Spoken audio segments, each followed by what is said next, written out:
বিএনপির স্থায়ী কমিটির সদস্য সহ সিনিয়র নেতাদের বৈঠকে ডেকেছেন দলের চেয়ারপারসন বেগম খালেদা জিয়া। এই নিয়ে কথা বলতে এখন আমাদের সাথে আছেন আওয়ামী লীগের সাংগঠনিক সম্পাদক আহমেদ হোসেন এবং গুলশানে বিএনপি চেয়ারপারসনের কার্যালয়ের সামনে থেকে আছেন সহকর্মী জাহানারা পারভিন। পারভিন, প্রথমে আপনার কাছে জানতে চাইবো যে বিএনপির সিনিয়র বা শীর্ষ নেতাদের সঙ্গে আনুষ্ঠানিক বৈঠক করছেন বেগম খালেদা জিয়া, আপনারা কিছু জানতে পেরেছেন কিনা যে কি সিদ্ধান্ত হতে যাচ্ছে, বিশেষ করে পৌরসভা নির্বাচন নিয়ে বা বিএনপির নতুন কোনো কর্মসূচি আন্দোলন নিয়ে আপনাদের কাছে কোনো নতুন তথ্য আছে কিনা? পারভিন। আসলে বেগম জিয়া আজকের বৈঠকটি ডেকেছেন মূলত একটি বিশেষ ইস্যুকে সামনে রেখে, সেটি হচ্ছে আসন্ন পৌরসভা নির্বাচন। প্রায় 2.5 মাস পরে দলের সিনিয়র নেতাদের সঙ্গে তিনি আজ বৈঠক করেছেন। সর্বশেষ বসেছিলেন 14 সেপ্টেম্বর। পৌরসভা নির্বাচনের তফসিল ঘোষণা করেছে গতকাল নির্বাচন কমিশন। এই নির্বাচনে যাওয়া নিয়ে দলের সিনিয়র নেতাদের সঙ্গে তিনি আজকে আলোচনা করবেন। আমরা যতদূর জানতে পেরেছি দলের বেশ কয়েকজন নেতার সাথে আমার কথা হয়েছে। বিএনপি আসলে এই নির্বাচনে যাওয়ার জন্য ইতিবাচক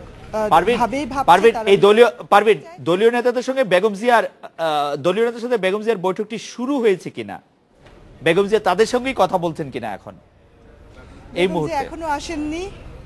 তিনি এখনো আসেননি। গতকাল তিনি এসেছেন 9:30টায়, আজকেও আরো পরে আসবেন। কিন্তু নেতারা আসতে শুরু করেছেন। ব্যারিস্টার মওদুদ আহমেদ হান্নান সাহেব এবং অনেক সিনিয়র নেতা এর মধ্যে চলে এসেছেন। তারা অপেক্ষা করছেন বেগম জিয়ার জন্য। যেটা আলোচনার হতে পারে যে পৌরসভা নির্বাচনে যাওয়ার ব্যাপারে একটি ঘোষণা সিদ্ধান্ত আসতে পারে এবং সিদ্ধান্ত শেষে জানানোর কথা রয়েছে। পারভিন, আমরা জানি যে মির্জা ফখরুল ইসলাম আলমগীর হাইকোর্টের সবগুলি মামলায় জামিনের নির্দেশনা পেলেও তিনি আসলে মুক্ত নন। সেই ক্ষেত্রে মির্জা ফখরুল ইসলাম আলমগীর বা মানে দায়িত্বটি কে পালন করছেন, বা এরকম কেউ কি আসলে দায়িত্ব পালন করছেন যিনি আসলে দলের মুখপাত্র হিসাবে, দলের সাংগঠনিক প্রধানকে সহায়তা করতে পারেন, এরকম কেউ কি আছেন? ভারপ্রাপ্ত মহাসচিবের যে দায়িত্ব মির্জা ফখরুল ইসলাম পালন করছেন, তার বিকল্প আসলে দলে কোনো দায়িত্ব দেওয়া হয়নি। কিন্তু আপনি জানেন যে দপ্তর সম্পাদক বা মুখপাত্রের দায়িত্বটি পালন করছেন দলের আন্তর্জাতিক বিষয়ক সম্পাদক আসাদুজ্জামান রিপন। এছাড়া যুগ্ম মহাসচিব মোহাম্মদ শাহজাহানের স্বাক্ষরিত চিঠিপত্র যাওয়া হয়। কিন্তু বেগম জিয়া আসলে অপেক্ষা করছেন মির্জা ফখরুলের মুক্তির জন্য, এবং আমরা যতদূর জানি তাকে পূর্ণাঙ্গ মহাসচিব করার ব্যাপারে নীতিগতভাবে একমত হয়েছেন বেগম জিয়া এবং দলের অন্যান্য যারা নীতি। আপনি আমাদের সঙ্গেই থাকবেন। আমাদের সঙ্গে আওয়ামী লীগের সাংগঠনিক সম্পাদক জনাব আহমেদ হোসেন আছেন। 2 মাসের বেশি সময় যুক্তরাজ্য থেকে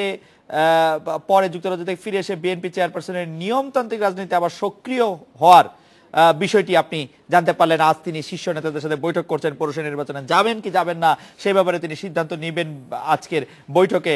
আপনারা এই পুরো বিষয়টিকে, এই নিয়মতান্ত্রিক রাজনীতির বিষয়টিকে স্বাগত জানাবেন কিনা, যেটি আপনারা অনেকদিন ধরে বলছিলেন যে নিয়মতান্ত্রিক রাজনীতি হলে অবশ্যই সরকার এটি গণতান্ত্রিক সরকার এবং তাকে স্বাগত জানানো হবে? ধন্যবাদ খালেদ মহিউদ্দিন সাহেব।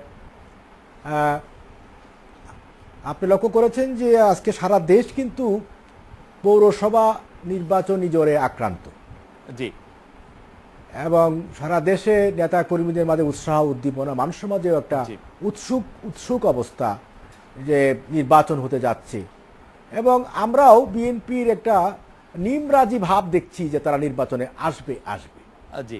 তো তিনি লন্ডন থেকে ফিরেছেন, তিনি কি সিদ্ধান্ত নিয়ে এসেছেন এবং আজকে যদি আনুষ্ঠানিকভাবে নির্বাচনে অংশগ্রহণের সিদ্ধান্ত গ্রহণ করেন এবং ইতিবাচক রাজনীতিতে বিএনপি ফিরে আসে, পেট্রোল বোমা সন্ত্রাসের রাজনীতির পথ পরিহার করে এবং জামাতকে গুড বাই জানিয়ে, তাহলে অবশ্যই আমরা তাদের এই সিদ্ধান্তকে স্বাগত জানাই। জনাব আহমেদ হোসেন, আপনার বক্তব্য থেকে আমি আসলে খুব পরিষ্কার একটি চিত্র পেলাম না। আমি একটি অন্য প্রশ্ন করতে চাই। পৌরসভার নির্বাচনে মানে বিএনপি অংশগ্রহণ করবে কি করবে না সেই ব্যাপারে একটি সিদ্ধান্ত নিবে, আজকের বৈঠকে হয়তো সিদ্ধান্ত নিবে অথবা খুব শীঘ্রই সিদ্ধান্ত নিবে।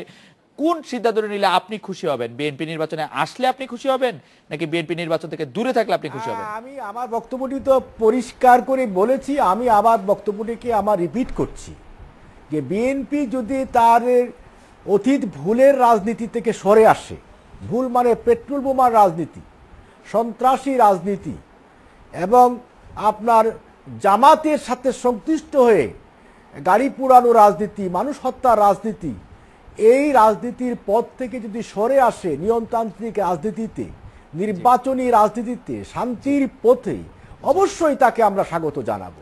তবে সেই ক্ষেত্রে তাদের স্ট্যান্ড ক্লিয়ার করতে হবে যে তারা জামাতের সাথে সংশ্লিষ্ট হয়ে রাজনীতি করবে কি করবে না, এই বিষয়টিও তাদের ক্লিয়ার করতে হবে। বিএনপি নির্বাচনে আসলে আপনি খুশি হবেন না বিএনপি নির্বাচন থেকে দূরে থাকলে আপনি খুশি হবেন? আমি তো আগেই বলেছি যে পেট্রোল বোমার রাজনীতি থেকে সরে এসে তারা নির্বাচনী রাজনীতিতে ফিরে আসলে অবশ্যই তাদেরকে আমরা সাধুবাদ জানাবো। পেট্রোল বোমার যে অধ্যায়টি সেটি বাদ দিয়ে কি প্রশ্নের উত্তর দেওয়া যায়? বিএনপি রাজনীতিতে আসলে আপনি খুশি হবেন না বিএনপি নির্বাচনে না আসলে আপনি খুশি হবেন?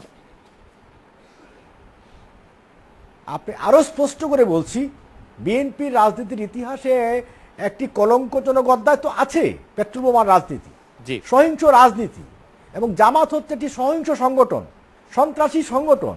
এই সংগঠন যতদিন তাদের সাথে থাকবে ততদিন তারা শান্তির পথে, নিয়মতান্ত্রিক পথে আসার ঘোষণা দিলেও জনগণের মনে সংশয় থেকেই যাবে। জনাব আহমেদ হোসেন, বিএনপি পৌরসভা নির্বাচনে অংশ নিলে আপনি খুশি হবেন না না নিলে আপনি খুশি হবেন? নির্বাচনে, পৌরসভা নির্বাচনে অংশগ্রহণ করতে হবে, তবে জামাতকে বাদ দিয়ে। জনাব আহমেদ হোসেন, আপনাকে অনেক ধন্যবাদ। জানারা পারবেন আপনাকেও। 1 মিনিটের বিরতি নিচ্ছি, ফিরছি তারপরে।